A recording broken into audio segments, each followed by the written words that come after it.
Paano na ako? Paano na kami ng anak mo? Bakit? Bakit iniwan mo ako? Kailangan mo magpakatatag, Loida.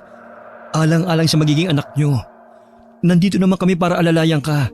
Hindi ka namin pababayaan. Siya ang kailangan ko!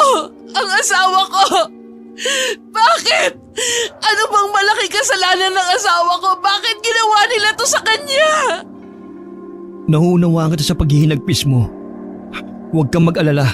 Hindi tayo titigil hanggat hindi natin nabibigyan ng hustisya ang pagkamatay ni Kuya Poldo. Sa sobrang bigat ng nararamdaman ni Loida, puro pagtangis na lang ang naging tugon niya sa pinsan ng asawa. Para naman nakikidalamhati rin ng panahon. Bigla kasing bumuhos ang malakas na ulan. Samantalang maganda naman ang panahon kanina. Hindi naman natinag si Loida sa kanyang kinatatayuan kahit nababasa na siya ng ulan. Kumuha na lang ng payong si Carding para mapayungan ng babae. May ilang sandali munang hinayaan niya itong umiyak sa harapan ng puntod ng asawa. Nang basa na sila ng ulan at bumabaliktad na rin ang payong, pinilit na niya itong isakay sa dalang jeep. Naiintindihan kita, Loida. Pero kailangan na nating umalis. Bumalik ka na lang sa ibang araw. Sasamahan na lang ulit kita. Mahirap na kasing abutin tayo ng pagtaas ng tubig sa sapa eh. Baka hindi kayanin ng jeep ang pagtawid. Bakit parang pati ang kalikasan ayaw man lang hayaan ako magluksa sa pagkamatay ng asawa ko? Huwag mong sabihin yan. Nagkataon lang na umulan ngayong araw. Ibig lang sabihin yan nakikidalamhati rin sila sa nararamdaman mo. Hindi ko alam kung kakayanin ko mabuhay na wala na ang Kuya Poldo mo. Bakit pa kami hinayaan magtagpo? Kung mawawala naman siya agad sa akin. Hindi ko masasagot ang mga tanong mo. Pero naniniwala ako na may dahilan ng nasa taas kung bakit nangyari ito. Kahit kailan talaga, hindi siya patas sa ating maliliit. Lagi na lang tayong nagdurusa. Huwag kang magsalita ng ganyan. Masakit man pero kailangan mo magpatuloy. Lagi mo na lang iisipin na may dahilan ng lahat ng nangyayari sa mundo. Dahil na rin sa nararamdamang awa sa babae, kinabig niya ito sa kanyang dibdib. Saka hinayaang ibuhos nito ang bigat ng nararamdaman. Nang mga oras na yon, lalo pang lumakas ang ulan. Sila na lang din ang natitira sa sementeryo na yon. Kanina pa nakaalis ang mga pamilya nila at ibang nakilibing. Siya na lang ang nagpresenta sa mga magulang na sasama at mag-uuwi sa babae. Ang pinsan niyang si Poldo ay nagtrabaho sa malayang bayan ng ilang taon. Bihira lang itong umuwi sa kanilang baryo. Sa pag-uwi nito, may ilang buwan nang nakakalipas. May kasama na itong magandang babae na ang pakilala sa kanilang lahat ay asawa na nito. Nagulat man ang mga magulang at kapatid nito. Mainit naman nilang tinanggap ang babae. Nasa hustong gulang na rin naman kasi noon ng lalaki para magkaroon ng sariling pamilya. Nanirahan ng mag-asawa malayo sa karamihan. Ngunit may isang linggo na ang nakakalipas nang matagpuan ng isang magsasaka ang katawan ni Poldo na wala ng buhay sa may malapit na palayan. Nagmistulang inatake ito ng mabangis na hayop kung ang pagkakaluray-luray ng katawan ng pagbabasihan. Hanggang sa mga sandaling yon, palaisipan pa rin sa lahat kung sinong gumawa nun sa lalaki. O kung mabangis na hayop nga ba ang may gawa gaya ng haka-haka ng ilan. Ayos ka na ba? Oo, salamat. Pasensya na kung sa'yo ko umiyak. Wala naman kasi akong pamilya o kahit kaibigan man lang dito. Okay lang yun. Iiyak mo lang yan. At kung kailangan mo na makakausap, asahan mo lang dito lang ako. Naiintindihan ko na hindi ganun kadali ang pinagdadaanan mo. Salamat. Tama nga ang sabi ni Poldo. Kaya ikaw ang pinakamalapit niyang pinsan dahil sobrang bait mo. Hindi naman. Kami lang kasi ang magkalaro ng mga bata pa kami. Kaya kami ang malapit sa isa't isa. Marami pa kami mga pinsan dito. Kapag napalapit ka sa kanila, masasabi mo na lahat pala kami magpipinsan ni mababait. Naikukwento nga sa akin yun ni Poldo. Sobrang nalulungkot lang ako. Bakit ang aga niyang binawi sa akin? Maraming tanong sa akin na para bang wala namang kasagutan. Nandito lang kami ng pamilya ni Kuya Poldo at ako. Dadamayan ka namin at ang magiging anak mo. Alam ko naman yun na nandyan kayong pamilya ni Poldo. Inaalala ko din kasi yung pang-araw-araw ko. Nasanay na kasi ko na umasa lang kay Poldo eh. Pero alam ko naman na kakayanin ko mabuhay at buhayin mag-isang anak namin. Yun ba? Huwag mo nang isipin yun. Sabi ko nga, kami na ang bahala sa lahat. Parang bagyo na. Ang lakas ng hangin at ulan. Ang mabuti pa, umalis na tayo. Baka tumaas pa ang tubig sa sapa. Hindi na tayo makatawid. Asensya na. Nawala rin sa isip ko eh. Tara nang umalis. Pinaandar na nga ni Carding ang jeep. Sinulyapan pa ni Lloyda ang puntod ng asawa. Nangilid na naman muli ang mga luha sa kanyang mga mata. Noon lang din niya napagtanto na sila na lang pala ang naiwan doon. Sa sobrang pagdadalamhati sa pagkamatay ng asawa, hindi na niya naalala ang mga taong nakiramay. Si Carding naman ay abala sa pagmamaneho. Mabuti na lang mababaw pa ang tubig nang dumaan sila. Pagkatawid ng jeep, saka naman rumaragasa ang tubig galing sa bundok. Buti na lang nakatawid tayo. Oo nga. Ngayon ko lang napansin na tayo na lang palang naiwan sa sementeryo. Okupado kasi masyado ang isip ko kay Poldo. Saan nga pala kita ihahatid? Sa bahay ko na lang. Sigurado ka? Ikaw lang mag-isa ron. Ayaw mo bang ihatid muna kita sa mga magulang ni Kuya Poldo? Doon ka kaya muna. Hindi na. Okay lang naman ako kahit mag-isa lang ako sa bahay namin. Mas gusto ko nga yun kasi pakiramdam ko. Kasama ko pa rin si Poldo. Ayaw mo ba sa amin? Mas di hamak na mas malapit ang sa amin. Hindi na talaga. Salamat na lang. Ayoko din kasi makaabala. Baka kasi nahihiya ka lang eh. Tsaka nakakapag-alala na ikaw lang mag-isa rito sa inyo. Tsaka tandaan mo ha, hindi ka abala sa aming lahat.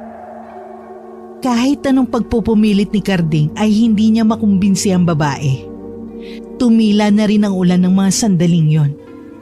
Hindi na rin niya hinayaan na maihatid siya nito sa loob ng bahay.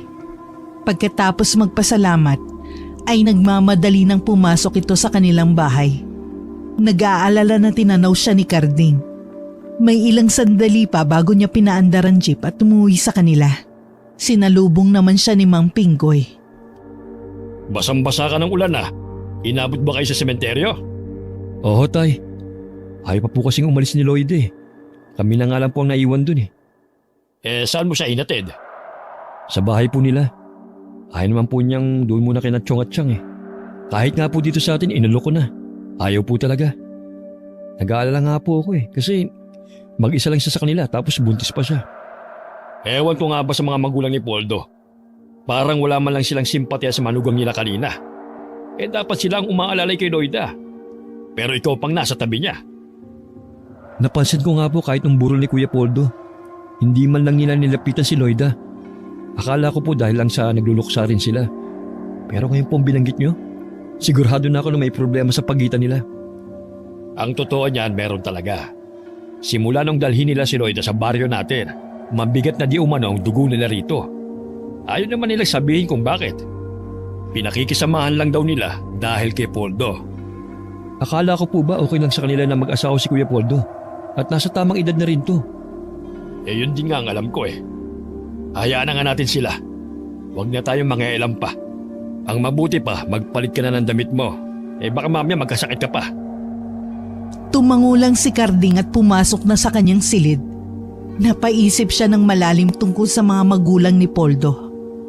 Yun marahil ang dahilan kung bakit kahit anong pilit niya, hindi pumayag si Lloyd na magpahatid sa bahay ng mga biyanan. Marahil ay nararamdaman din ng babae ang kawalan ng amor sa kanya ng pamilya ng asawa. Kinabukasan, pagkatapos tulungan ng ama sa bukid, pinuntahan ni Carding si Lloyda sa bahay nito. Nakailang tawag na siya sa labas ng bahay nito. ngunit walang nagbubukas ng pinto. Nang itulak niya ang pintong yari sa kawayan, bukas yun. Kaya naman nangahas na siyang pumasok habang patuloy sa pagtawag sa pangalan ng babae. Pagpasok niya ay bumulaga sa kanyang may kadilimang paligid. Natangis hindi ng kandila ang tumatanglaw. Puro itim kasi ang kurtina sa mga bintana. Amoy usok din ng kandila sa buong paligid. Sa isang altar, naroon ang larawan ng pinsan at napapalibutan yun ng mga itim na kandila. Sinilip rin niya ang babae sa nag-iisang silid sa bahay. Pero wala ito roon.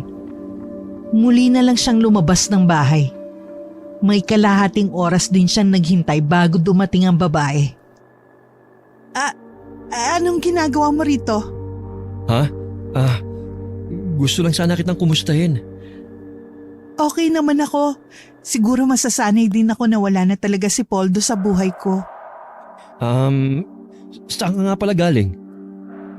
Sa bukid, tinignan ko yung mga pananim naming gulay. Bala ko kasing itinda yung iba para pandagdag gastos na rin dito sa bahay. Wala na bang natira sa abuloy?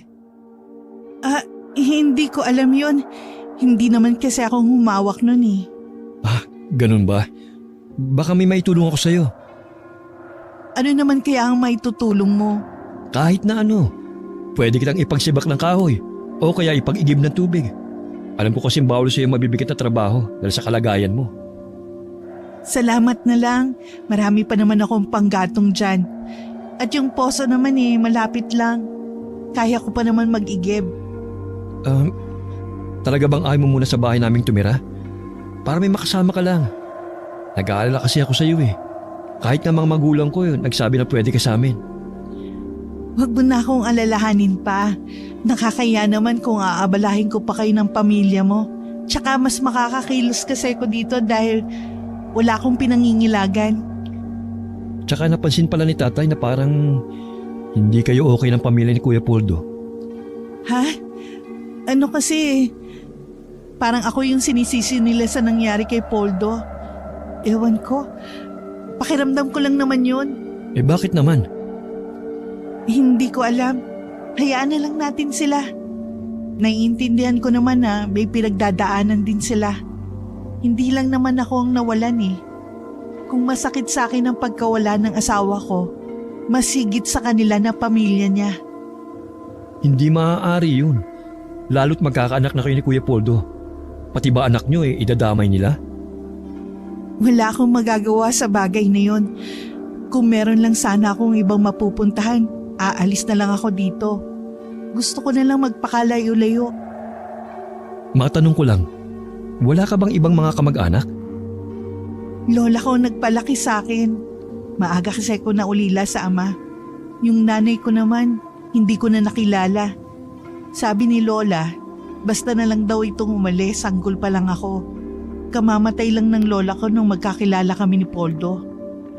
Siya yung nagbigay ng saya sa buhay ko nung mga panahon na nalulungkot ako at nag-iisa. Tapos, babawiin din naman pala siya agad sa akin. Huwag mong isiping nag-iisa ka. Nandito lang ako para sa'yo. Ang ibig kong sabihin, nandito lang kami ng pamilya ko. Maraming salamat. Naaalala ko sa'yo si Poldo. Parehong-pareho kasi kayo eh. Mabait at maalalahanin. Nasa lahi yata talaga namin ang pagiging mabait at maalalahanin. Hindi lang yun pagiging gwapo na rin. Siguro nga. Pasensya ka na kung nagagawa ko pa magbiro. Alam ko naman na hindi pa dapat at kamamatay lang ni Kuya Poldo. Okay lang. Wala rin naman tayong magagawa pa. Ay, pasensya na. Hindi man lang kita naalok ng kahit na ano. Gusto mo ba magkape? Hindi na. Katatapos ko lang kasi kanina sa bahay eh. May gagawin ka pa yata. Baka nakakaabala na ako sa'yo. O paano? Aalis na muna ako. At teka, okay lang ba kung paminsan-minsan dalawin kita rito? Oo naman. Laging bukas ang bahay namin ni Poldo para sa'yo. Salamat O paano, tutuloy na ako. Saka na lang tayo ulit magkwentuhan. Tipid nang umiti sa kanya si Loida. Habang naglalakad nga palayo, panay ang lingon niya rito. Dama niya na ayaw pa niyang umuwi. Kaya lang nauubusan na siya ng sasabihin dito. Ani niya sa sarili, babalik pa naman siya. Pagdating sa kanila, naabutan niya ang Chong Narsing niya, ang ama ni Poldo. Nagmano siya rito at maya-maya ay nagpaalam na rin ito na uuwi na. Ano pong sadya ni Chong? Nagkwentuhan lang. Napag-usapan namin yung tungkol sa nangyari sa pinsan mo. Hindi raw kasi sila naniniwala sa lumalabas sa investigasyon ng mga rebelde may gawa nun sa kanilang anak. Kung hindi po ang grupong yun, sino po kayang gumawa nun kay Kuya Poldo? Sobrang brutal naman po. Hindi ko nga po magawang tignan ang bangkay niya eh. Mabuti pa nga si Lloyd eh. Nagawa niyang kilalanin ang bangkay ng asawa. Mas malakas pa nga ang loob niya kaysa sa akin eh. May palagay silang baka raw aswang ang may gawa nun kay Poldo. Ho? Sinabi po yun ni Chong? Yun ang palagay nila. Ilang araw bago matagpuan ang wala ng buhay na katawan ni Poldo, balisa raw ito. Nang tanungin ng ama, ang sagot lang daw nito mabuti nang walang alam ang pamilya para na rin sa kaligtasan nila. Kitang-kita raw niya ang matinding takot sa mga mata ng anak. Bakit naman po ganun yung trato nila kay Lloyda? Ano naman ang kinalaman niya sa pagkamatay ng anak nila? Siguro na dami na lang si Lloyda. Ewan ko ba sa Chong mo? Ang gulo rin magkwento Basta sabi niya, gusto na raw hiwalay ni Poldo si Lloyda noon pa. Nagsisisi raw ito na dinala rito ang asawa. Parang imposible naman po yata yung sinasabi ni Chong. Saksi po ako sa matatamis na pagmamahalan ng dalawa. Kulang na nga lang langgambin yung dalawa kapag magkasama. Tsaka magkakaanak na sila. Yun nga rin ang sabi ko Magkakaapo na kako sila. Bak sabi ba naman, hindi raw nila apo yun. Hindi ka naapekto ng utak ni Chong sa pagkamatay ni Kuya Poldo? Alam naman kasi natin na sa 5 magkakapatid, si Kuya ang paborito ni Chong. Hindi ko alam. Pero may nahihimigan akong kakaiba sa tono ng Chong mo. Meron pa siyang hindi sinasabi. Ano po kayang inililihim nila?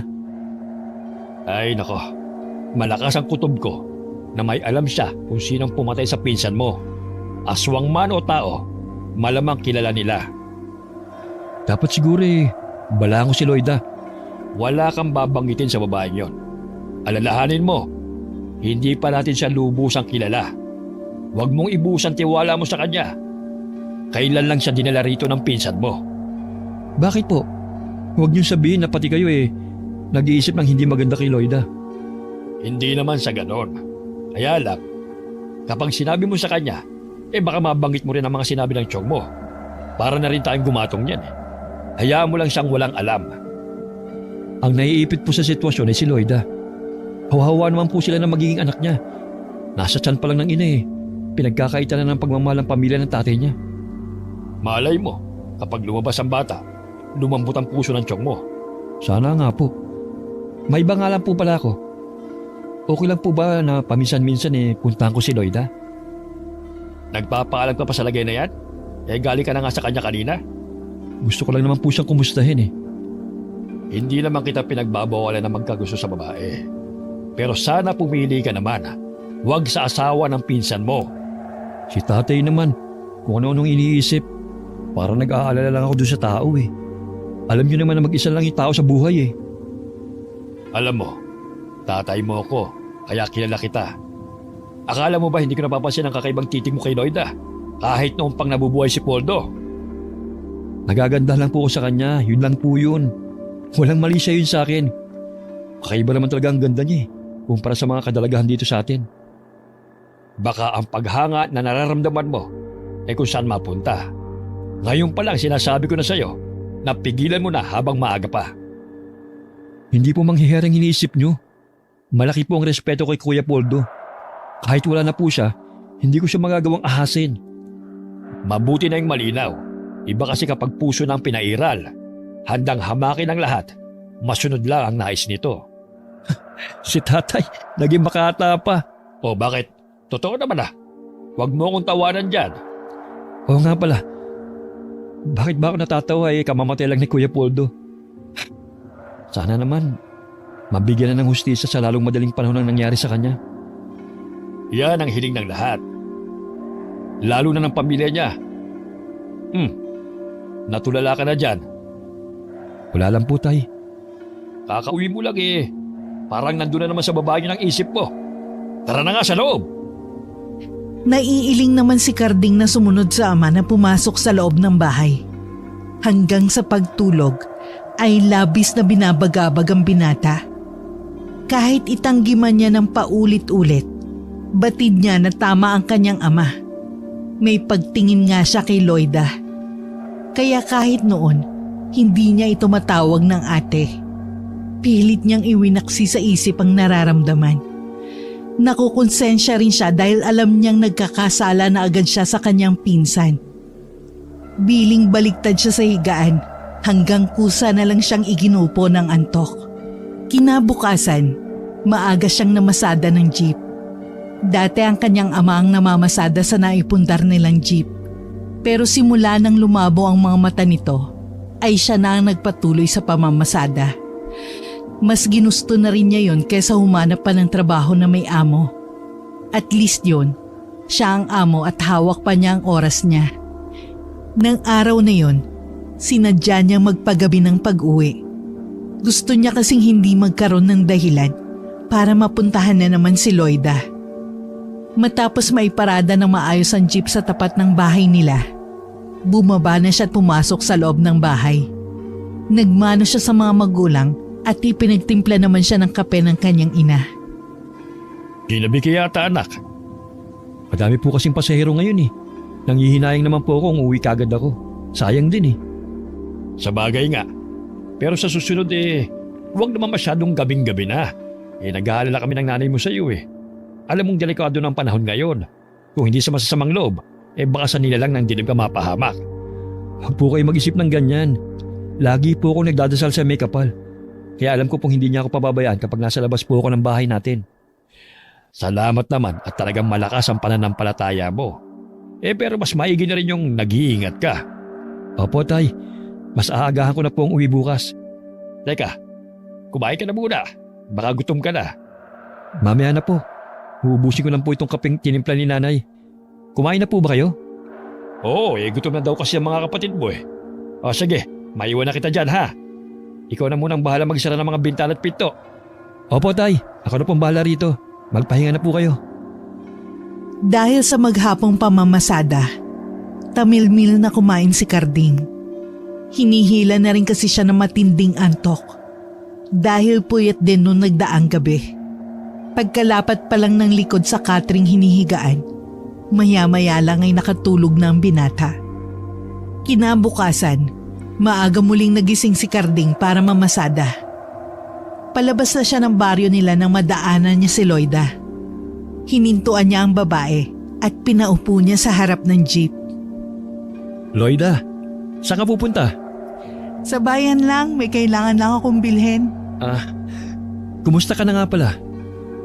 Okay lang. Ikaw, kumusta ka na rin? Mukhang abala ka na ulit ah. Ayos lang din. Gabi na kasi ako nakauwi kahapon kaya hindi na kita napuntahan. Hindi mo naman kailangan magpaliwanag eh. Hindi mo obligasyon na lagi akong puntahan sa bahay para alamin kung maayos ba ako doon. Gusto ko lang naman masiguro na maayos ang lagay mo sa bahay nyo. Ano na lang sasabihin ni Kuya Poldo? Keso wala na siya, pinabayaan na kita? Gaya din ng sinasabi ko sa'yo, hindi mo ko obligasyon. Yung maging mabait at ituring mo lang ako na parte ng pamilya nyo sapat na sa akin yun. Ano ka ba? Parte ka naman talaga ng pamilya namin eh. Asawa ka ng pinsang buo ko. Kaya hipag na kita sa pinsan. Bakit yung pamilya ni Poldo? Nagbago na ang pakikitungo sa akin. Kahit yung mga kapatid niya na dati malapit sa akin. Hindi naman ako manhid para hindi maramdaman ng biglang panlalamig ng pakikitungo nila sa akin. Binaliwala ko lang yun noong una, pero nakumpirma kong tama ang hinala ko nung pumunta ako sa kanila. Galing ka sa kanila? Anong sinabi nila sa'yo? Yung bunso lang na kapatid ni Poldo humarap sa akin. Wala man lang silang mga mukha para humarap sa akin. Kinailangan pa nilang ipasabi sa anak. Ayos lang. Kung hindi na nila ako tinuturing na kapamilya. Pero sana man lang, wag na nilang idamay ang sanggol na nasa sinapupunan ko. Kakausapin ko sila tungkol sa ginagawa nilang yan. Hindi na tama eh. Naiintindihan ko na walan sila ng anak. Pero nawalan ka rin ng asawa. Huwag mo na silang kausapin. Baka isipin pa nilang nagpapakampi ako sa'yo. Gusto ko lang naman maglabas ng saloobin eh. Kahit na anong oras, pwede mo kong mahingahan ng saloobin mo. Lagi ako nandito para makinig. Hindi tumugon si Loida. Bagkus lumingon ito sa kanya at binigyan siya ng matamis na ngiti. Hindi na muli sila nag-usap. Panaka-naka naman ang kanilang sulyapan. Hanggang maibaba ng binatang babae sa pupuntahan nito. Siya naman ay tumuloy na sa pamamasada ng jeep. Kahit nakakapagod ang maghapon kay Carding, hindi niya yun masyadong ininda. Hindi rin mawala-wala sa kanyang isipan ang mukha na magandang byuda ng kanyang pinsan. Kaya ng araw na yon, maaga siyang umuwi para makadaan pa sa bahay ni Loida. Bumili na rin siya ng mga pasalubong para rito. Nagulat naman si Loida na mapagbuksan siya ng pinto. "Oh, Carding, anong ginagawa mo rito? Tapos ka na bang mamasada ng jeep?" Oo. Inagahan ko lang ang uwi ko. Ayaw na kasi ni tatay na magpapagabi ako sa daan eh. Tuloy ka muna. Pasensya ka na sa bahay ko medyo makalat. Tamad kasi akong magkikilos eh. Ewan ko, ganito yata ang buntis. Gusto lagi lang nakahilata. Oo, ganun nga talaga. Ganyan yung ate ko sa panganay niya eh. Siya nga pala, para sa'yo. Prutas at tinapay. Nag-abala ka pa talaga. Teka, ipagtitimpla kita ng kape. May natira pa dito si Poldo eh. Siya lang kasi mahilig magkape noon. Huwag ka na mag-abala pa. Busog pa naman ako eh. Bago umuwi, nagmerienda ako. Sigurado ka? Tubig? Baka nauuhaw ka. Okay lang talaga. Salamat na lang. Huwag mo sanang mamasamay ng tanong ko sa'yo ha. Bakit nga pala itim yung kurtina mo dito sa bahay? Ito ba ang paraan mo ng pagluluksa sa pagkawala ni Kuya Poldo? Hindi naman. Sadya lang na paborito ko yung kulay itim. Ganun ba? Hindi ka ba nadidiliman dito sa loob ng bahay mo? Hindi naman. Tsaka sanay na ako eh. Napatangu-tangu na lang si Carding habang iginagalang paningin sa buong kabahayan. Natuon pa ang pansin niya sa altar na may mga kandilang kulay itim. Binasag naman ni Lloyd ang sandaling katahimikan na namayani sa pagitan nila. Marami pa silang napagkwentuhan. Lihim ding natutuwa si Carding dahil nakakangiti na ang babae. Hindi katulad noon na puro iyak lang ito. Nagkaroon na rin ng ningning ang mga mata nito na dati puno ng pagdadalamhati. Hindi na tuloy na malaya ni Carding na malapit ng dumilim. Pasensya ka na.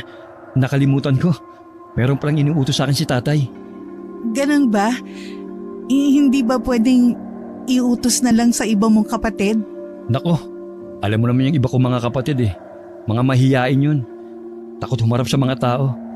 Meron kasing pinasisingil si tatay sa kumpare niya eh. Sabi ko pagkagaling ko rito, tsaka ako dadaan sa kumpare niya. O sige, baka mamaya maabala na kita ng husto. Babalik na lang ako bukas kapag maaga akong nakauwi galing sa pamamasada. O sige, aasahan ko yan Salamat ulit sa pasalubong mo. Masayang umalis si Carding sa bahay nito. Makailang beses siyang lumingon dito habang naglalakad palayo. Hindi pa rin maalis ang ngiti ng binata nang biglang may naalala. Bigla siyang humarap pabalik sa bahay ng babae. Malayo pa lang ay natanaw niya ang pinsang si Nena na kapatid na bunso ni Poldo. Nasa huling taon sa high school ang dalagita. May dala itong malaking itim na bag. Pinagbuksan naman ito ni Lloyda ng pinto at pinapasok pa sa loob. Napahinto naman si Carding sa paglalakad. Naisip niyang bukas na lang niya sasabihin yun sa babae. Tinuloy na lang niya ang pag-alis.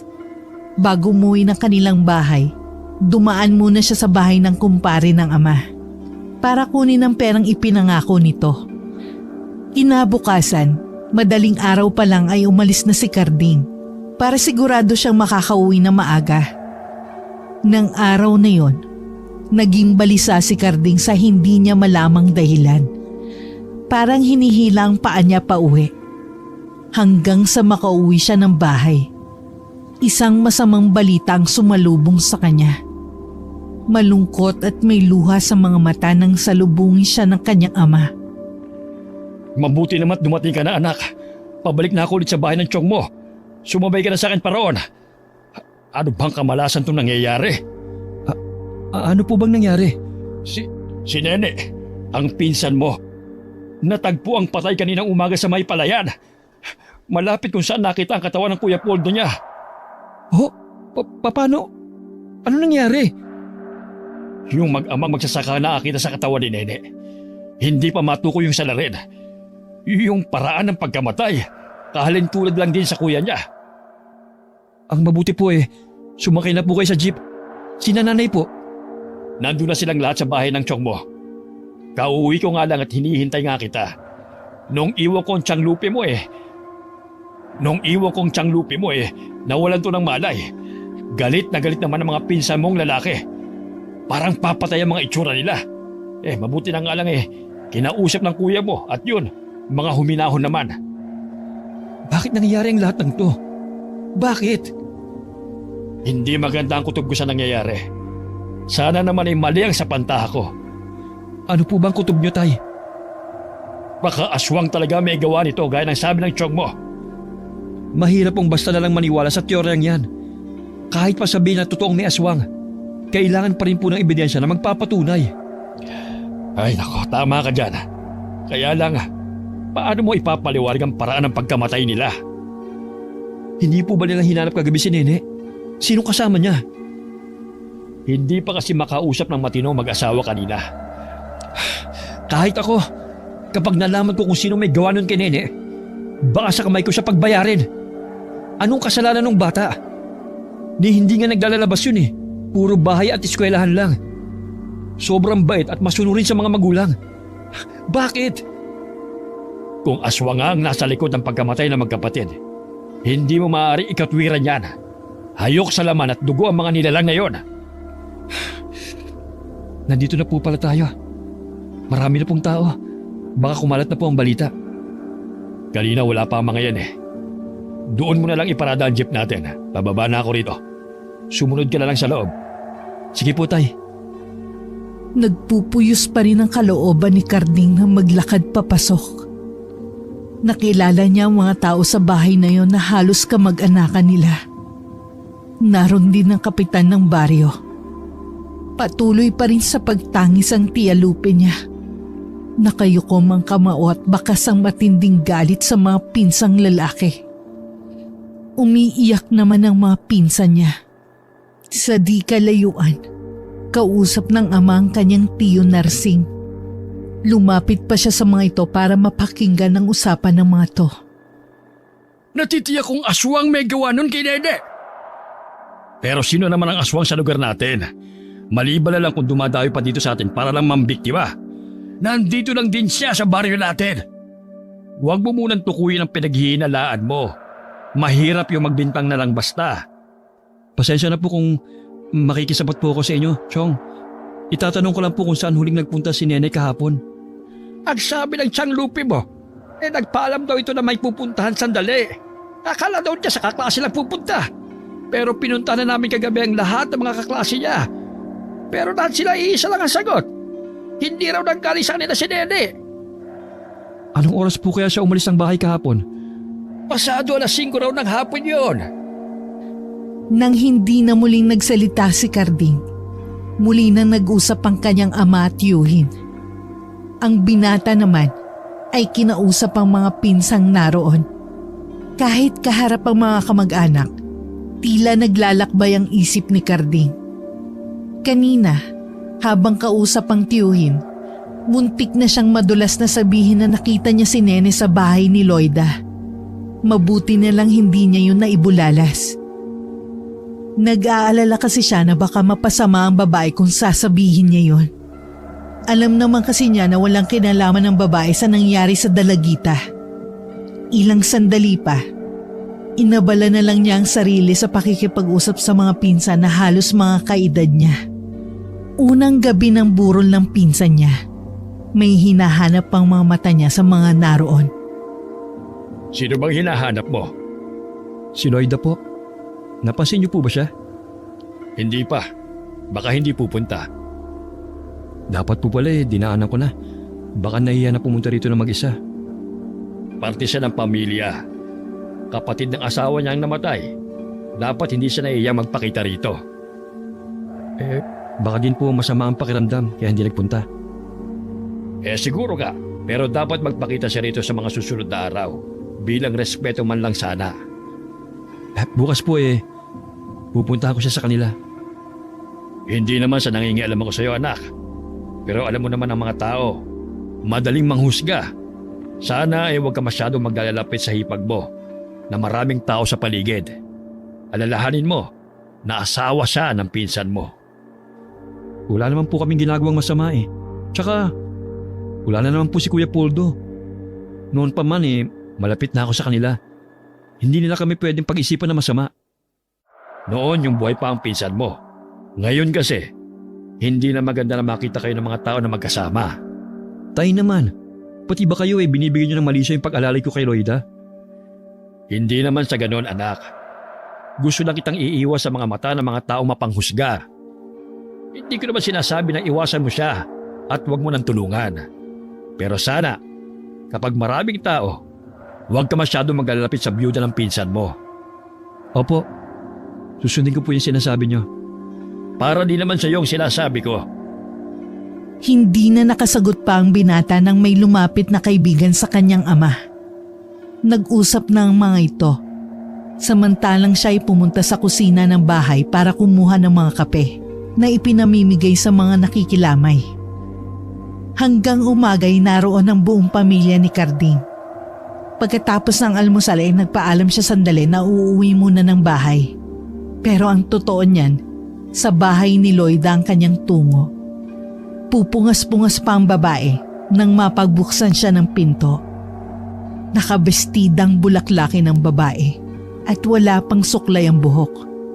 Sa simpleng ayos na yun ng babae, hindi pa rin maiwasang humanga sa taglay nitong gandang binata. Pasensya na, naistorbo yata kita. Hindi naman. Pasok ka muna. Bakit ang aga mong pumasyal? Hinihintay kita kahapon pero hindi ka dumating. Hindi talaga ako makakapunta rito.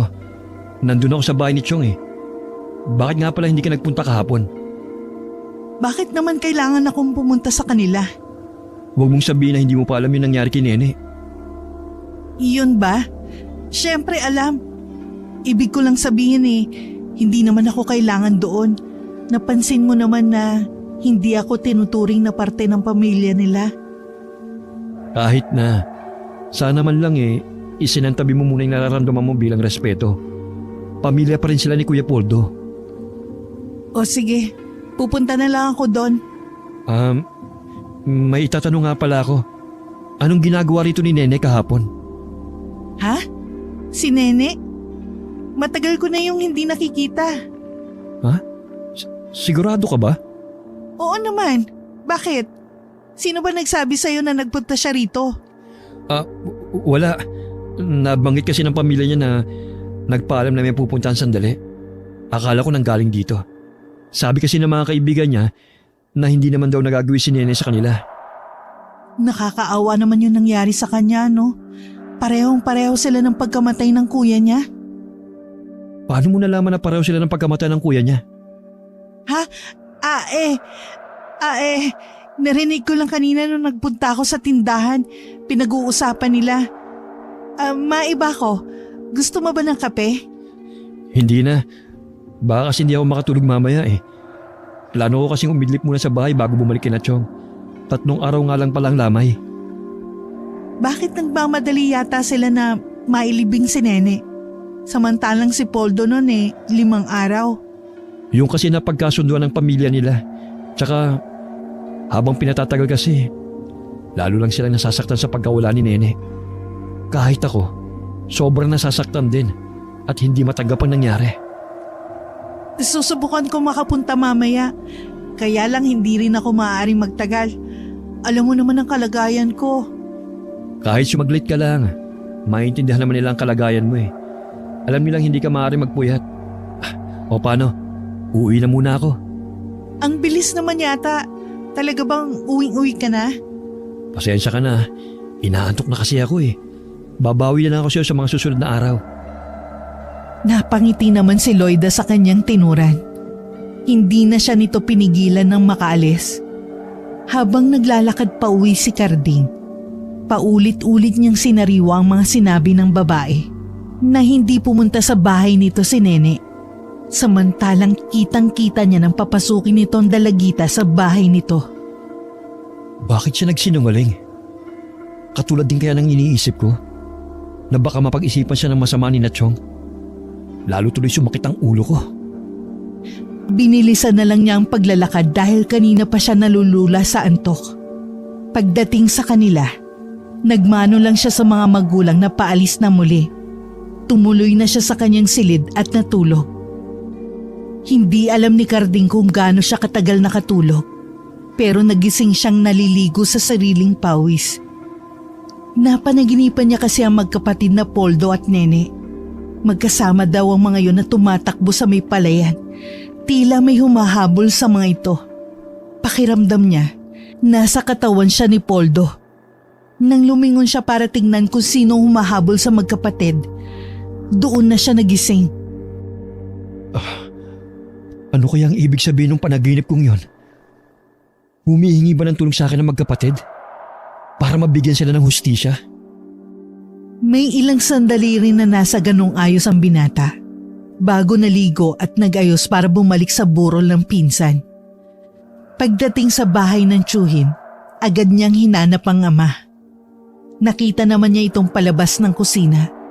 May dala itong kape, at nang makita siya, ay inabot yun sa kanya. Tay, nakita niyo ba si Loida na nagpunta rito? Hindi. Sabi ba sa'yo pupunta siya? Opo, dumaan kasi ako sa bahay niya kanina eh. Ni anino ng babaeng yon, hindi ko pa nakikita rito. Baka talagang wala siyang balak na magpakita rito. Kung ayaw niya, hayaan mo na lang. Huwag ka na lang mangialam pa. Sabi ko nga po sa kanya isang tabi niya munang nararamdaman niya. Kahit alang-alang kay Kuya Poldo. Wala tayong magagawa, anak, kung pride ang pinapairal ng babaeng yon. May ugali din palang tinatago. Baka po dala na rin ang pagbubuntis niya kaya siya ganun. Huwag mo nang idahilan ang pagbubuntis niya. Huwag na nga natin siya pag-usapan. Kumain ka muna sa kusina. At baka mamaya makalimutan mo na ang pagkain mo sa dami ng taong dumarating. Mamaya na lang po. Hindi pa naman po ako nagugutom eh. Tay, sino po yung lalaki na yun na nakasalamin?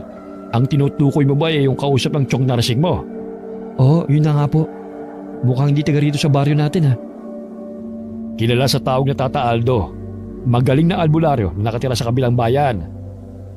Yung Chong Onad mo ang nakakakilala sa kanya at nagsama sa kanya rito. Ano pong gagawin niya rito? Sino pong may sakit? Hindi lang naman panggagamot ang kaya niyang gawin eh. Sa bahay na natin pag-usapan, huwag dito. Bakit parang may nililihim po kayo? Lihim talaga. Gusto kasi ng Chong Narsing mo, pamilya lang ang makakalam sa bagay na ito. Ayaw niyang may makalam na ibang tao. Sige po, sa bahay na lang po natin pag-usapan yan. Lalapitan ko na lang po yung mga bagong dating. Mga kaklase ko po yun ng high school ako eh. Tumango lang si Mang Pinggoy sa anak, bago ito tumalikod para lapitan ng mga bagong dating. Si Carding naman, naging abala sa mga sumunod na sandali. Kinaumagahan naman pagkatapos mag-almusal, umuwi na siya sa kanilang bahay. Balak sana niyang puntahan si Loida sa bahay nito, pero tila may pumipigil sa kanya. Minabuti niyang umuwi na lang ng kanilang bahay para makapagpahinga. Mamaya huling lamay na ng pinsan. Tiyak na maraming tao na pupunta sa burol nito. Kinahapunan, maagang gumayak si Carding para makabalik agad sa burol ng pinsan.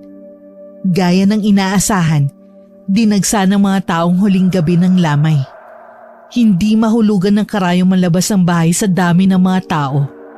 Nakitulong na rin si Carding sa pagbibigay ng kape, tubig at biskwit sa mga tao. Kinabukasan, naging madamdamin at bumuhos ang mga luha sa paghahatid nila sa huling hantungan ni Nene. Hindi lang pamilya at kamag-anak ang naroon, kundi mga guro, kaklase at mga kaibigan ng dalagita. Labis-labis ang kanilang hinagpi sa maagang pagpanaw ng dalagita. Kahit si Karding, kahit anong pigil niya para hindi maiyak, tumulo pa rin ang kanyang mga luha sa mga mata. Sa kabila ng nararamdaman, napansin pa rin niya si Tata Aldo. Nakatayo lang ito sa di kalayuan. Tila nagmamasid sa paligid. Isang araw pagkatapos ng libing, mabigat pa rin ang pakiramdam ni Karding na mamasada ng jeep. Pero pinilit pa rin niya para kahit papano ay makalimot sa sunod-sunod na dagok na nangyari sa pamilya nila. Sa di inaasahan na daanan niya si Loida, matamis itong ngumiti sa kanya. Sumakay ito sa harapan. Saan ang punta mo? Sa bayan lang. May kailangan kasi akong bilhin. Ganun ba? Ay, oo nga pala. Hindi ka na talaga pumunta sa lamay ni Nene. Pasensya ka na. Papunta na talaga ako noon nang biglang sumakit ang tiyan ko eh. Kaya hindi na ako tumuloy. Baka mamaya mapano pa kami ng magiging anak ko. Kumusta naman ang pakiramdam mo ngayon? Halata na ang tiyan mo Hindi ka tulad ng mga nakaraan. Okay naman kami. Madalas na nga ang paggalaw niya sa tiyan ko. Sayang nga lang hindi na siya masisilayan ng ama niya. Nawalan man siya ng ama, nandito naman kami mga tiyuhin niya. Gagabayin namin ang anak mo na parang anak namin. Salamat ha. Kapag nagsasalita ka ng ganyan, kahit papano naiibsan yung lungkot at pangungulila ko kay Poldo. Tuwing nakikita kita, parang siya na rin ang nakikita ko. Napatitig na lang si Karding sa babae. Tila umurong ang dila niya dahil sa kawalan ng sasabihin. Nang bumaba sa bayan ng babae, hindi na to maalis sa kanyang isipan. May pagkakataon tuloy na mali-mali ang sukling iniaabot niya sa mga pasahero. Bago umuwi ng araw na yon, namili siya ng pasalubong para sa babae. Dahil maaga pa naman, pinuntahan niya ito sa bahay nito. Nakakailang tawag na siya pero walang sumasagot sa loob. Kaya naman nangahas na siyang pumasok sa bahay. Inilapag na lang niya sa upuan na kahoy ang mga dala niyang pasalubong. Lalabas na sana siya ng matigilan. Sa sulok naroon ang itim na bag na nakita niyang dala noon ni Nene nang pumunta sa bahay na yun. Anong ginagawa mo rito? Pasensya na kung pumasok na ako nang walang paalam. Dinala ko lang yung mga pasalubong na binili ko para sa'yo. Aalis na rin sana kagad ako Ganun ba? Pasensya na kung napagtaasan kita ng tono. Nagulat din ako Akala ko napasok na ako ng magnanakaw. Ayos lang. Naiintindihan ko naman saan ka nga pala galing? Sa bukid, naghukay lang ako ng mga kamote. Balak ko kasing ilako bukas ng umaga. Kung may kailangan ka sabihin mo lang para mabili ko bago ako umuwi. Wala naman akong kailangan pa. Nakakaraos naman ako kahit papano sa pagtitinda ko ng mga gulay. Kailan ka nga pala manganganak? Sa tansya ko 3 buwan pa mula ngayon. 6 na buwan na pala ang tiyan mo. Ang liit mo pala magbuntis, no? Kasi yung ate ko, 5 buwan pa lang ang tiyan nun Parang puputok na sa laki. Depende siguro yun. Hindi ko nga alam kung bakit malit ako magbuntis Ingat ka rito Huwag mong kalilimutan na ilak maigi ang bintana at pinto. Alam mo, kung ako lang masusunod, iuwi muna ka sa amin Nag-aalala kasi ako mag-isa ka lang dito. Tapos buntis ka pa. Naniniwala ka ba sa aswang? Aswang? Hindi pa kasi ako nakakakita. Kaya hindi ko alam kung maniniwala ba ako. Ako din naman Hindi pa ako nakakakita. Pero may bahagi sa akin na parang gusto kong maniwala na totoo sila. Teka, bakit ba napunta sa aswang ang usapan natin? Kasi sabi nila, madalas daw binibiktima ng mga aswang mga buntis Mabango daw kasi sa kanila yung sanggol sa sinapupunan nito. Simula nang mabuntis ako, wala naman ako nararamdaman na kakaiba sa paligid. Nakakatulog pa naman ako ng mahimbing sa gabi. Ibig sabihin lang nun, walang aswang. Basta, mag-iingat ka pa rin. Kapag may oras ako lagi kitang pupuntahan dito. Paano? Aalis na ako Ikaw ang mag-ingat. Baka may makasalubong kang aswang sa daan. Natawa na lang si Carding sa sinabi ng babae. Natigilan rin siya pagkatapos. Tila nakaramdam ng konsensya na nagagawa na niyang tumawa. Muli na lang siyang nagpaalam at saka umuwi. Pagdating sa bahay, naabutan niya ang kanyang ama na halatang hinihintay ang pag-uwi niya. Dumaan ka na naman ba sa bahay ni Loida? Oo, tay.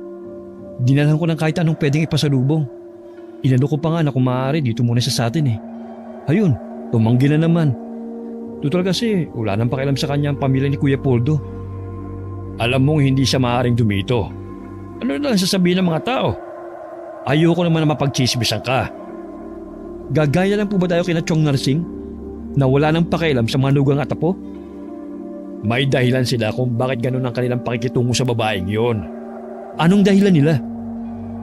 Na baka may kinalaman si Loida sa pagkamatay ng asawa niya at baka pati kay Nene. Ho? Paano niyo naman nasabing bagay na yan? Hinala nila na aswang si Loida. Tay naman, sa dami naman ang pwedeng ibintang sa tao. Pagiging aswang pa talaga? Yan ba sinabi sa inyo ni Chong? Noong una hindi rin ako naniniwala. Pero may posibilidad kasi na totoo ang sinasabi nila. Walang nakakalam kung saan ang galing ang babaeng yun. Maaaring yun ang natuklasan ng pinsan mong si Poldo. Kaya balisa at takot ito bago namatay. Hindi naman kita pinapaiwas na huwag siyang puntahan. Pero wag na wag kang tatanggap ng anumang pagkain o inumin mula sa kanya. Baka naman po umiiwas lang sila sa obligasyon na iwan ni Kuya Poldo. Kaya sinisiraan nila si Loida. Kaya nga ba ayaw ko sanang sabihin sa iyo eh. Dahil alam kong ipagtatanggol mo lang siya. Alam ko kasi na nahuhulog na ang damdamin mo sa babaeng yon. Pero hindi mo alam nasa likod ang magandang mukha niya. Ang hirap naman kasing paniwala ng mga sinasabi niyo eh. Ako madalas sa kasama ni Loida. Kaya ako na nagsasabi na mali ang binibintang niyo sa kanya.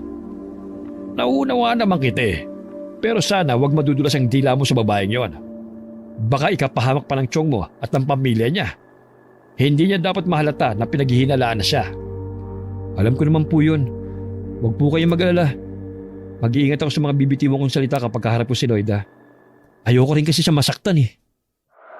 Tinapos na rin ni Mang Pinggoy ang kanilang pag-uusap. Nang gabing yun, hindi makatulog ang binata. Iniisip niya si Loida, ang sinabi ng ama at ang mga gumugulo sa kanyang isipan. Isa na roon ang pagsisinungaling ng babae na galing sa bahay nito ang dalagitan ng araw na yon. Naisip din niya na baka yun ang dahilan kung bakit napanaginipan niya magkapatid na tumatakbo na tila may humahabol sa mga to. Kinabukasan, kahit gusto pa sana niya magbabad sa higaan, maaga siyang nagtungo sa bahay ng magulang ng pinsan. Naabutan pa niyang nagsisibak ng kahoy ang tiyuhin. Bakit po kayong gumagawa niyan, Chong? Nasaan po si na kuya? Hayaan mo na ako, iho. Gusto ko rin itong ginagawa ko eh. Para kahit papano, nalilibang ako at nakakalimutan ko ang pinagdadaanan ng aming pamilya. Naintindihan ko po kayo. Masakit po sa atin. Lalo na sa inyo nangyari kay Nene. Tapos sa ganun pang parang tinapos ang salarin ng buhay niya. Ano nga pala sadya mo at ang aga mong pumunta rito? Tungkol po sana kay Loida, Chong. Ano na naman ang tungkol sa babaeng yon? Kasi po wala nag-aasikaso sa kanya. Mag-isa lang po siya sa bahay niya. Buntis pa po siya. Napansin ko simula nang mamatay si Kuya Poldo. Hindi niyo na siya tinuring na miyembro ng pamilya niyo. Hindi naman talaga. Siya ang dahilan ng pagkamatay ng dalawa kong anak. Paano niyo naman po nasabi yan? Alam ko na hindi ka maniniwala. Pero matagal ko na siyang pinaghihinalaan na may tinatago sa amin. Bago mamatay si Poldo noon, may gusto siyang sabihin. Pero hindi matuloy-tuloy noon. Anong una, hindi ko pinapansin. Baka ako nagkakagalit lang silang mag-asawa. Pero hindi ko sana binaliwalang napapansin ko sa kanya. Kahit si Nene noon, mabigat ang loob niya sa babaeng yun. Iba raw kasi ang pakiramdam niya rito.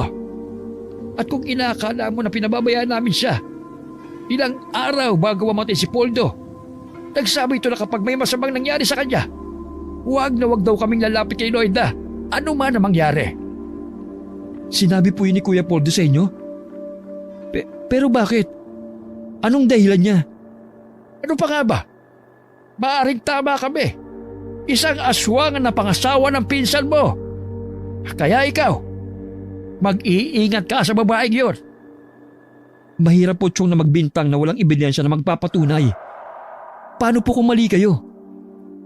Kahit si Tata Aldo, kumbinsido na aswang ang may gawa nun sa magkapatid. Mailap nga lang talaga at mahirap mahuli sa akto ang babaeng yon. Kaya kita mo, hindi siya nagpakita sa buro ni Nene. Naramdaman niya siguro na naroon ang albularyo. Alam niyo pong buntis siya. Mahirap po sa kanya na pumunta pa. Yun po ang dahilan niya. Sa nakikita ko sa iyo, talagang kinakampihan mo ang babaeng yon. Mukhang nahulog ka na rin sa kanyang karisma. Hindi naman po, Chong. Kaya lang naaawa ako kay Loida. At buntis pa nga po. Apo niyo po ang sanggol na yun. Kahit po ba sa bata wala na kayong amor? Hindi ko apo ang batang yon. Kaya ikaw, kung ayaw mong matulad sa pinsan mo, layuan mo ang babaeng yon. Sa kabila ng mga sinabi at babala ng tiyuhin, patuloy pa rin sa pakikipagkita ang binata kay Loida. Katulad ng araw na yon, dinalhan niya ng prutas ang babae na labis nitong ikinatuwa. Salamat ha. Bihira lang ako makatikim ng mga prutas. Kailangan ko kasing tipirin ng perang pinagbilhan ng mga gulay para sa panganganak ko eh. Sino nga pala nakuha mong kumadrona na magpapaanak sa'yo? Wala pa nga akong nakakausap eh. Ang tiyahin sanang kumadrona ni Poldo kaso nahiya ako magsabi dahil may kasungitan. Ako na lang kakausap. Mabait naman yun eh. Basta tsetsempohan mo lang na magandang mood niya. Ganun pala ang teknik. Noon kasi, walang araw na hindi ko yun nakikita na nagsusungit eh. Maiba nga pala ako. May itatanong lang sana ako sa'yo eh. Ano yun? Tungkol kay Kuya Poldo. Wala ka bang napapansin na kakaiba sa kinikilos niya? Nung ilang araw bago siya namatay? Wala naman. Masaya pa nga kami noon eh. Kasi tuwang-tuwa siya nang malaman niyang magkakaanak na kami. Bakit? Bigla-bigla naman yatang nagtanong ka ng ganyan. Ayaw mo ba magkaroon ng linaw sa pagkamatay niya? Wala na tayong magagawa eh. Wala na siya. Gusto ko na lang magpatuloy sa buhay. Tama rin naman. Pero gusto pa rin naming malaman kung sino may gawa nun sa kanya. Baka ang pumatay sa kanya at kay Nene ay iisa lang. Iniba na lang ni Loida ang kanilang pinag-uusapan.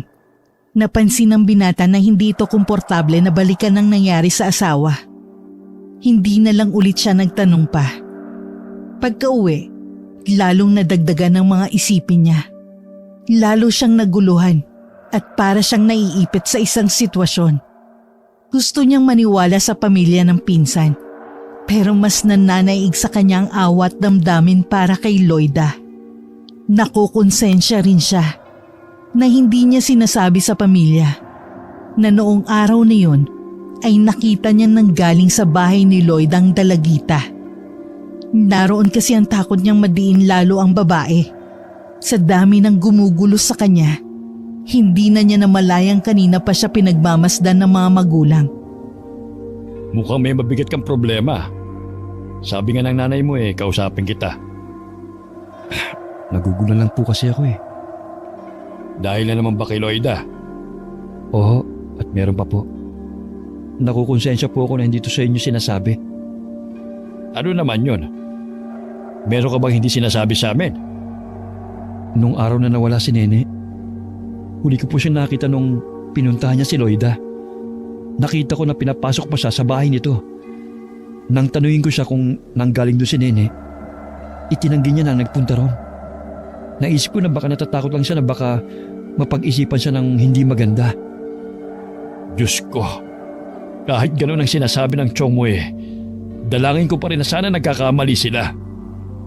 Pero sa sinasabi mo, nagiging malinaw na ang lahat. Tay, huwag niyo munang sasabihin kina Chong. Baka wala lang yun. Hindi muna nga. Pero sa sinabi mong yan, ayoko nang pupunta ka pa ron. Hintayin na lang natin na bumalik si Tata Aldo. Siya na ang bahala sa babaeng yon. May paraan pa ito para malaman kung talagang aswang si Loida. Ano pong gagawin nila kay Loida? Hindi ko alam. Basta kinausap na siya ng tiyuhin mo. Noon ngang burol ng pinsan mo, hinihintay nila si Loida. Pero hindi nga nagpunta. Sabi ni Tata Aldo, sinubukan niyang puntahan ang bahay nito, pero hindi siya tumuloy. Parang ang bigat daw ng kanyang pakiramdam. Para daw bang may masamang mangyayari kapag umalis siya. Kaya binantayan na lamang niya ang pamilya ng tiyuhin mo. Lalo nang nandun ang pinsan mong si Alice na 7 buwang buntis. Sana naman mali kayong lahat. Hindi ganun si Loida. Basta sundin mo na lamang ako. Huwag na huwag kang pupunta sa bahay niya. Mabigat man sa kanyang kalooban, wala naman nagawa si Carding sa utos ng kanyang ama. Bukod sa malaki ang respeto niya rito, lagi rin itong nakabantay sa kanyang galaw. Lumipas ang mga araw na hindi nakakapunta ang binata sa bahay ni Loida. Ilang araw na rin siyang hindi makapagkatulog. Bukod sa laging laman ng isip niya si Loida, pakiramdam niya, laging may mga matang nakatingin sa kanya. Ba't nangangalumata ka ata? Huwag mong sabihin hindi ka makatulog dahil sa babaeng yon. Ano ba? Talaga bang nahulog ka na ng tuluyan sa asawa ng pinsan mo? Biyuda po siya ni Kuya Poldo. Wala naman po ako nakikitang masama kung magkakagusto man ako sa kanya. Nasisiraan ka na ba? Kahit biyuda na siya, naging asawa pa rin siya ng pinsan mo. Pangit sa mata ng mga tao na sasaluhin mong biyuda ng Kuya Poldo mo. Ano lang ang sasabihin nila? Ganun ka kadesperado? Kabinata mong tao, papatol ka sa babaeng biyuda dahil lang nahuhumali ka sa ganda niya? Hindi niyo naman ako naiintindihan eh. Ako pa bang ama mo hindi makakaintindi sa'yo? Nabubulag ka sa nararamdaman mo sa kanya. Ang mabuti pa, ipapatingin kita kay Tata Aldo. Ho? Wala naman po akong sakit eh. Hindi lang naman may mga sakit ang ginagamot niya eh. Ipapasuri lang kita. Baka kaya hindi ka makatulog dahil inaaswang ka na. Wala na rin nagawa ang pagtutol ng binata sa kagustuhan ng ama. Ipapatingin na siya sa manggagamot na si Tata Aldo. Maya-maya lang ay naroon na sa kanilang bahay ang albularyo na sinundo ng isa niyang kapatid. Wala naman po talaga akong sakit eh. Si tatay lang po mapilit. Natural lang sa mga magulang ang mag-alala kapag nakita nilang hindi maayos ang kalagayan ng kanilang anak. Paano niyo po ako gagamutin kung wala naman akong sakit? Hindi lang naman ang mga may sakit ang ginagamot ko. Katulad mo, wala kang sakit. Pero unti-unti kang nauubusan ng lakas. Unti-unti niyang hinihigaw pang enerhiya ng katawan mo. Ho? Ano pong ibig niyo sabihin? Hindi siya katulad ng iniisip mo. Dinadaya ka lang ng paningin mo. Isut mo ang kwintas na ito. Gawa ito sa isang matigas na puno. Aalisin ito ang mga bumabagabag sa'yo. Hindi maalis ang mga mata ni Carding sa kwintas na nasa leeg. Nang utusan siya ni Tata Aldo na mahiga, agad sumunod ang katawan niya kahit tila gustong tumutol ng isipan niya. Nakamulat lang siya ng mga mata at nakatitig sa kisame ng bahay nila. Nagsindi ng insenso si Tata Aldo. Nang maamoy ng binata ang usok nito, nakaramdam agad siya ng pagkaantok. Ang albularyo naman ay naupo sa harap niya at umusal ng isang orasyon na tanging ito lang ang nakakabatid kung para saan. Huminto lang si Tata Aldo nang tuluyan ng nahimbing ang binata. Makakapagpahinga na po siya at makakabawi na rin siya sa lakas na nawala sa kanya. Huwag niyo pong hahayaan na makalapit pa siya sa babaeng yon. Hindi na talaga. Hindi ko hahayaan na pati anak ko ay kukunin din niya. Mabuti na lang po ay naagapan natin siya. Binigyan ko po siya ng pangontra laban sa aswang na yon. Hindi na niya magagawang masaktan ng anak niyo. Maraming salamat po sa inyo. Mabuti na lang nakilala ka namin. Matagal ko na rin naman pong tinutugis ang babaeng yon. Marami na siyang nabiktima. Hindi siya titigil hanggat meron pa rin naaakit sa kanyang angking kagandahan. Hindi ba pwedeng puntahan mo na lang siya sa bahay niya? Hindi po ganun kadali. Malayo pa lamang po ako ay naamoy na niya ako. Ayoko pong makaisip na naman siyang tumakas. Mahirapan na naman ako kung saan ko siya hahanapin. Paanong gagawin natin? May nakahanda na pong pain sa kanya. Ang susunod niyang biktima. Siya po ang kailangan kong bantayan. May susunod pa siyang biktima? Sino naman yon? Kilala niyo po siya. Larawan kay Mang Pinggoy ang labis na pag-aalala ng mga oras na yon. Wala rin tigil ang pagdarasal niya habang binabantayan ng anak na si Karding. Maya-maya, gumalaw ang mga talukap ng mata nito at saka nagmulat ng mga mata. Napalingon nito sa ama at saka dahan-dahang bumangon. Nakatulog pala ako. Nasaan na si Tata Aldo? Umalis na siya. May kailangan pa kasi siyang gawin. Ang gana ng pakiramdam ko ngayon. Parang bumalik na rin yung lakas ko. Wala kang kamalay-malay eh. Inaaswang ka na pala ng babaeng yon. Inuubos na niya ang lakas mo nang hindi mo alam. Ano pong ibig niyo sabihin? Kumpirmado na aswang si Loida.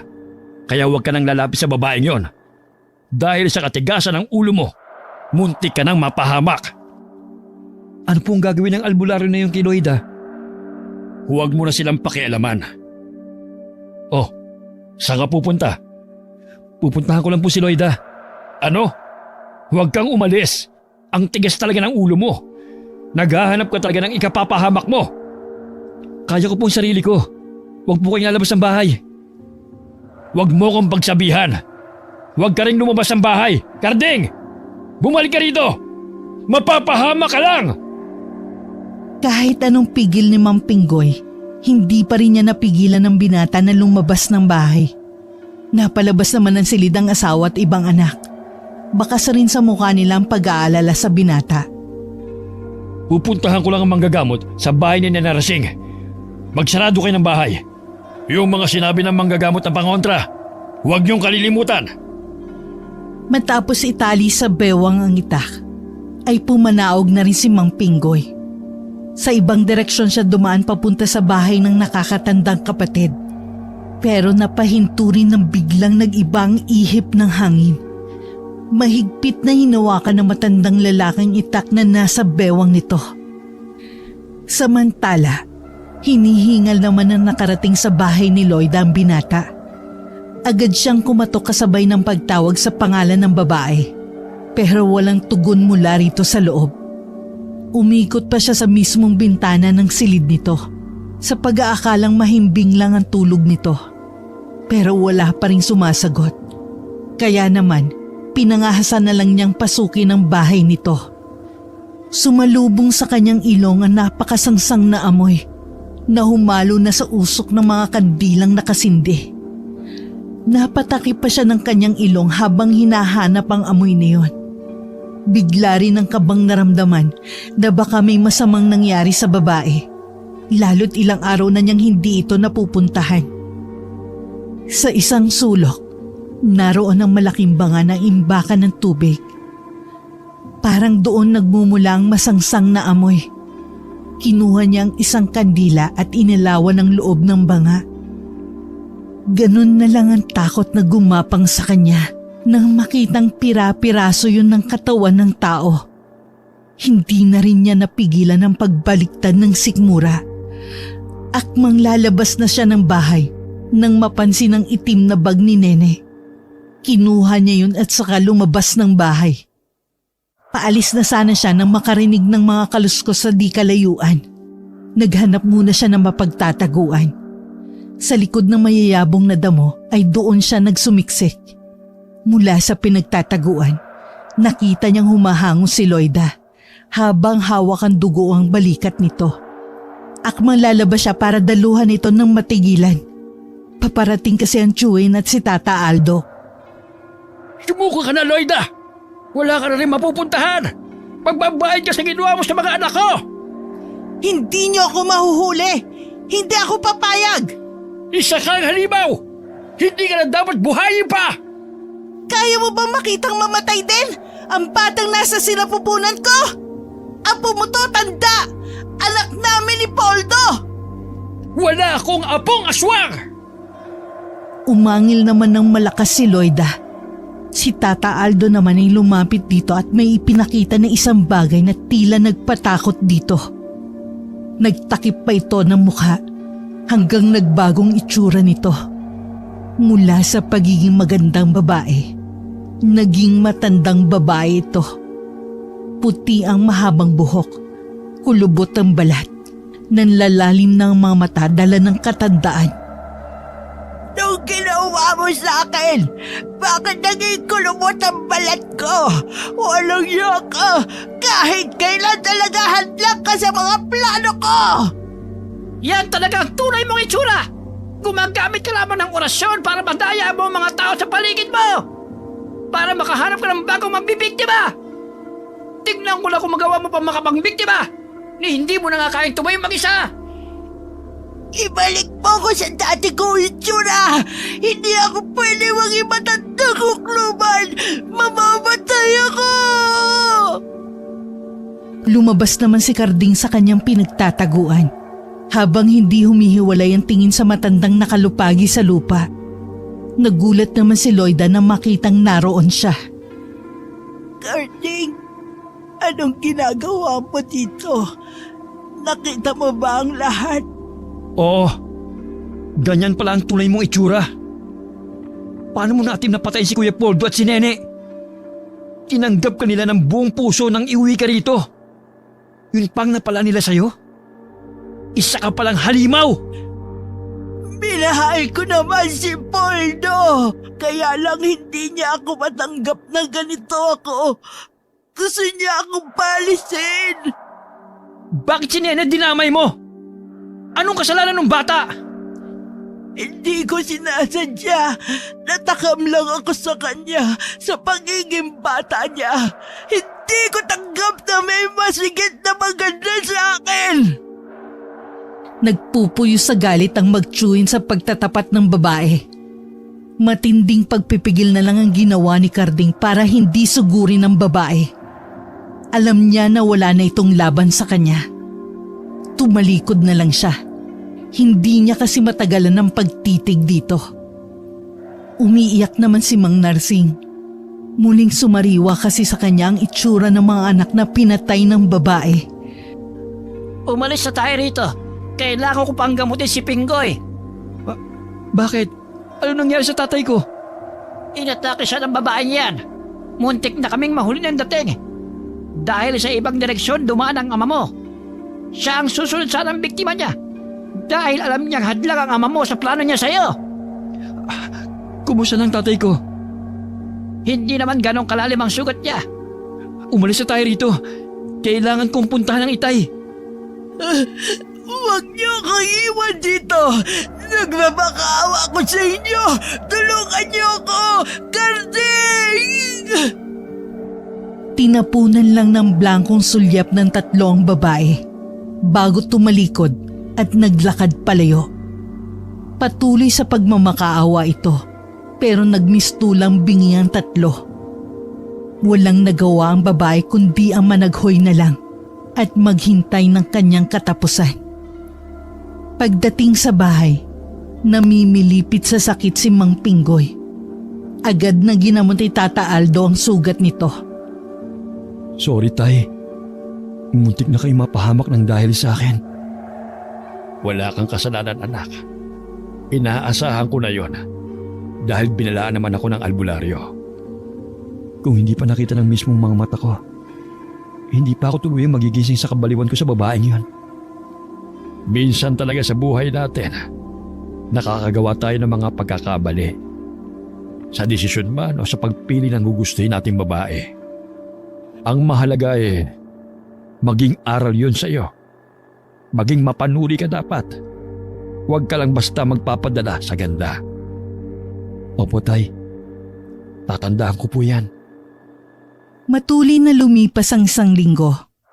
Bumalik na uli sa dati ang lahat maliban kay Carding, na hindi maiwasang malungkot dahil sa unang beses na pagkabigo sa pag-ibig. Kasalukuyan siyang nasa harapan ng puntod ng magkapatid. Noon lang niya nabatid na isa palang babala sa kanyang panaginip tungkol sa mga ito. Nagpapasalamat din siya na walang masamang nangyari sa kanya at sa buong pamilya niya. Simula ng gabing yun, hindi na ulit siya gumawi sa lugar kung saan nakatirik ang bahay ni Loida. Wala na rin siyang balita sa nangyari sa babae. Hindi na rin nila pinag-usapan ng tungkol dito at sa mga pangyayari. Ibinalik na rin niya ang itim na bag na dala noon ni Nene nang magpunta sa bahay ni Loida. Laman pala nun, mga baro-baruan at ilang gamit para sa sanggol. Hindi nila akalain ng pagmamalasakit ng dalagita ang siyang magiging mitya na maaga nitong kamatayan. Wakas. Poldo! Paano na ako? Paano na kami ng anak mo? Bakit?